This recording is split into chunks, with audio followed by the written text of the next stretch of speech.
Bonjour à tous. L'année 2020 restera comme une année totalement atypique, aussi bien du point de vue sanitaire qu'économique. En effet, les mesures de confinement mises en œuvre pour endiguer la propagation du coronavirus se sont répercutées sur l'activité économique mondiale qui, selon le FMI, recule de 3,5%. En France, la chute du PIB atteint 8,3% sur l'ensemble de l'année. Les secteurs les plus touchés par la crise sanitaire ont été les services marchands, en particulier l'hébergement, la restauration et plus généralement les activités en lien avec la culture. L'industrie, elle, est parvenue à limiter les pertes, excepté dans les secteurs liés au transport de personnes, comme l'aéronautique ou l'automobile.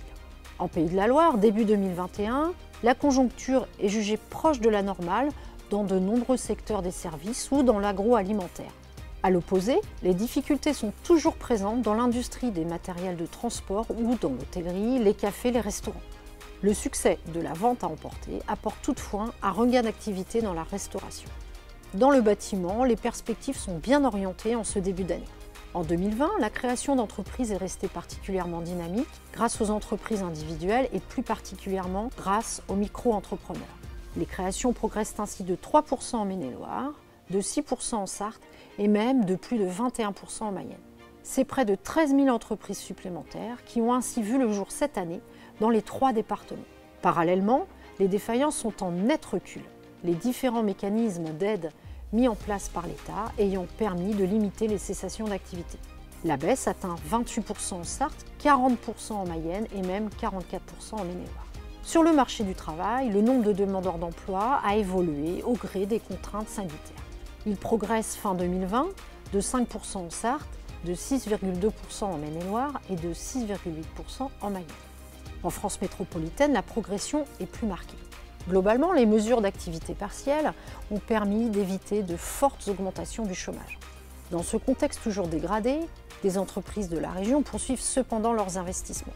C'est le cas de l'entreprise Hermo, mouliste, située à Marcilly en Mayenne, qui investit pour se positionner sur de nouveaux marchés, notamment dans le médical. À Goron, la société MyPie réalise une extension de son site pour faire face à la croissance de son activité de snacking. 70 nouveaux emplois pourraient être créés.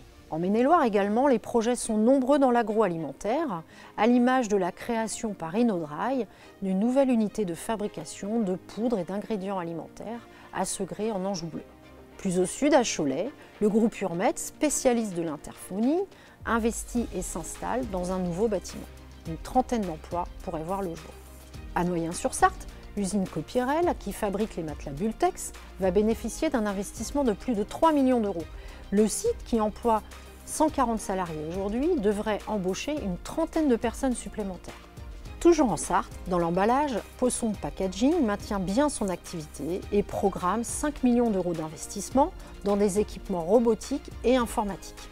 À l'image des établissements en développement que je viens de citer, les capacités de résilience de la région sont manifestes et nombre d'entreprises seront à nouveau dynamiques dès que les limitations d'activité seront levées.